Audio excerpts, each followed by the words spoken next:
The case of the Zodiac killer. In the analysis of historic mysteries, very few characters draw the interest of the public like the identity of the Zodiac killer.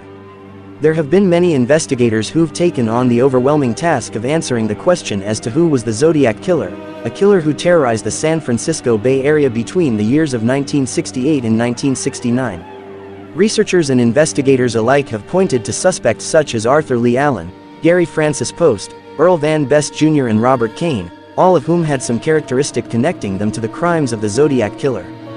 However, there is one suspect that investigators overlooked, and for obvious reasons. This suspect is very connected and has worked in the U.S. intelligence community. His job allows him to be familiar with cryptography, and he is known to have committed homicide with motive similar to that of the Zodiac killer.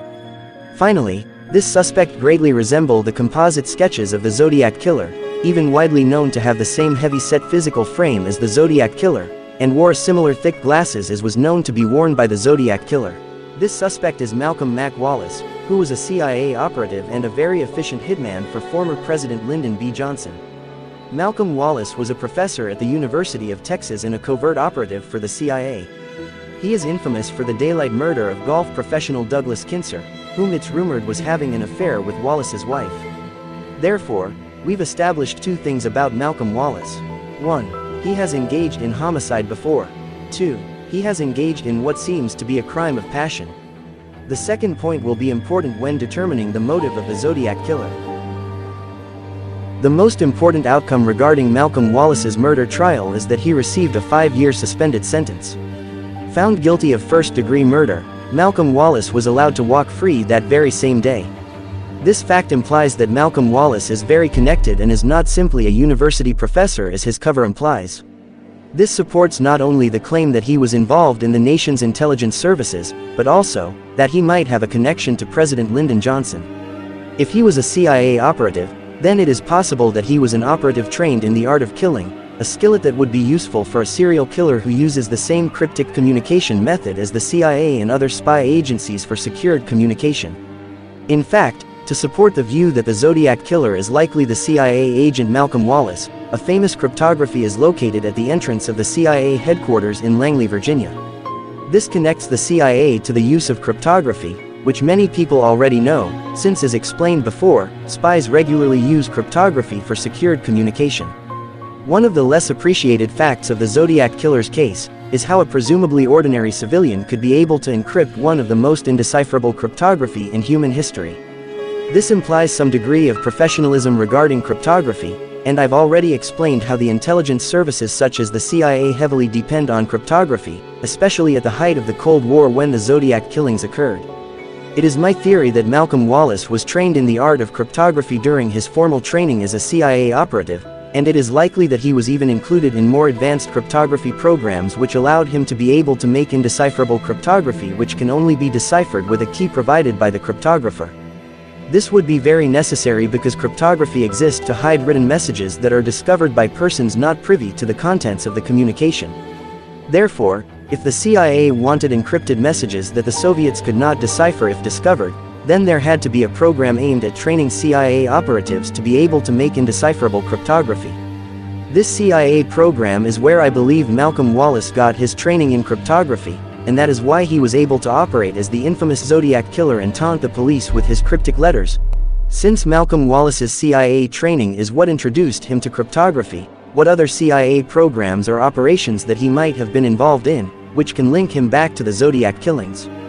An ideal place to start is Operation MKUltra, which is the CIA's failed attempt at mind control. In the initial stages of Operation MKUltra, the CIA sought the services of George White, who operated a CIA safe house at 225 Chestnut Street in San Francisco, just 11 miles away from the San Francisco Bay Area where the Zodiac killings occurred.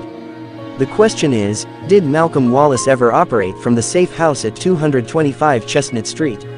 One thing that implies that he may have in fact visited the Chestnut safe house is his psychopathy.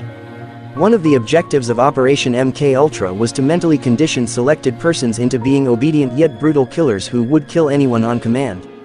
This objective can be seen in Malcolm Wallace's psychological profile, as Malcolm Wallace is believed to be the individual who is responsible for the murder of Josepha Johnson, the sister of President Johnson, whom it is likely was killed on President Johnson's orders.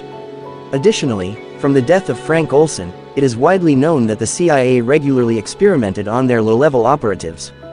This might be the case with Malcolm Wallace, who saw it fit to shoot a man dead in broad daylight, in front of witnesses, synonymous to that of a psychopathic killer.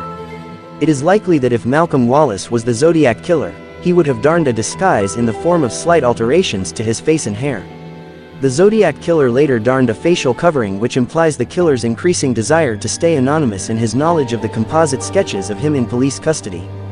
After the CIA expanded its funding for Operation MKUltra, many aspects of its experimentation was outsourced to Canada, to the Allen Memorial Institute, which was headed by Dr. Donald Ewan Cameron. The conveniently located safe house at 225 Chestnut Street in San Francisco could have been repurposed by the CIA for any reason that could involve an operative like Malcolm Wallace holding residency there. Also, Malcolm Wallace is from Texas and would need to be given accommodations by the CIA if he were to visit San Francisco for whatever reason. That in itself would be a good reason for Malcolm Wallace to have held residency at 225 Chestnut Street and use the anonymous location as the ideal opportunity to stalk victims in the San Francisco Bay Area just 11 miles away. If a CIA operative posing as a Texas University professor wanted to engage in serial killing, wouldn't he likely do it in another state altogether in order to decrease the chances of it being led back to him? All the other suspects believed to be the Zodiac killer lived in the San Francisco area, and their addresses were partially used to include them as suspects. If the Zodiac killer intended on meticulously covering his tracks as he is known to have did, then it is likely that he isn't a long-term resident of San Francisco but was only temporarily staying in the area at the time of the killings. The Zodiac killer was believed to use terms which imply that he had a military background, possibly the Navy. However, in supporting the theory that he was a CIA agent, the CIA has a branch that specialized in covert military operations, and the first director of the CIA was Admiral Roscoe Hillenkotter, the former head of the Navy. Being in a new place could have surfaced his fantasy of killing college-aged young people as did the Zodiac killer. Remember that Malcolm Wallace is a university professor, whom it appears suffered from social anxiety, and would possibly have been a repeated target of ridicule from his students. For a man who presumably for all his life has been wearing a large framed glasses, his susceptibility towards attracting bullying and social isolation is rather high.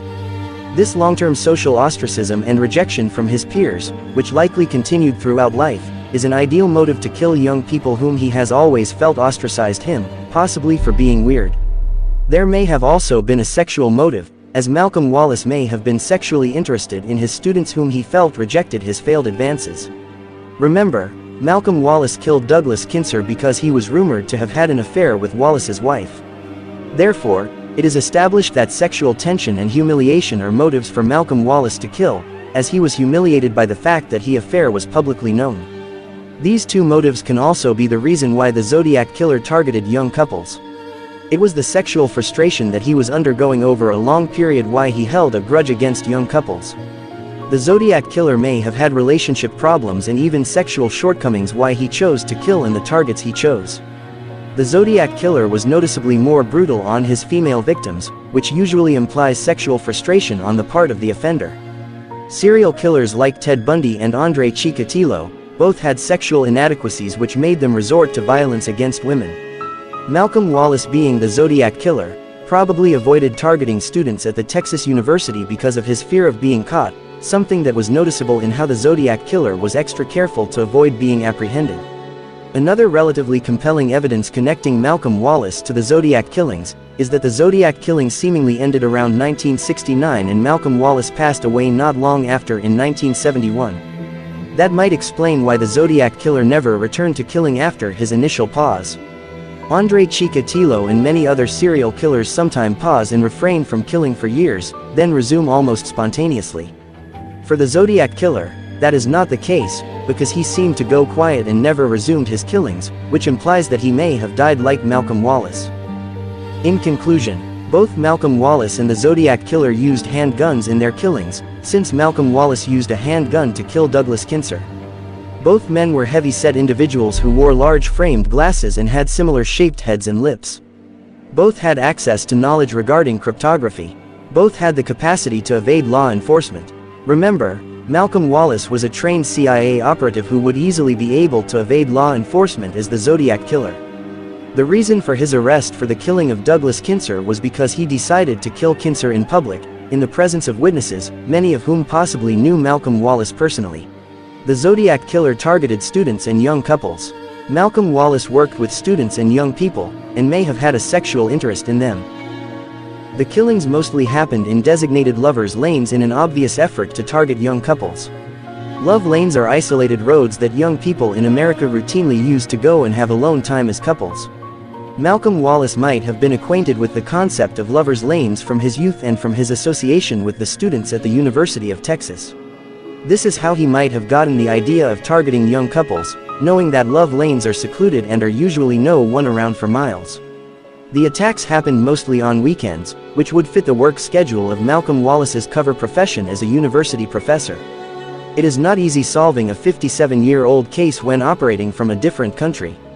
However, my unique insight into Malcolm Wallace allowed me to realize the similarities between Wallace and the Zodiac Killer, which prompted me to make this video. It is possible that the CIA knew that Malcolm Wallace was engaging in serial killing, and taunting the police for publicity. It is unlikely that the CIA would turn in one of their assassins to the police for engaging in serial killing because of the covert nature of his job description, and the fact that he isn't a civilian. This theory is possibly the best lead that investigators have ever put forward as proof of the identity of the Zodiac Killer. It is more than plausible that one of the best cryptic messages ever encrypted was done by a trained spy with access to advanced training in cryptography, which puts Malcolm Wallace in the realm of being a suspect for the Zodiac killings. At this point, it is fair to conclude that Malcolm Wallace holds a unique position in history as the most likely suspect for being the Zodiac Killer. That is my presentation for the case of the Zodiac Killer.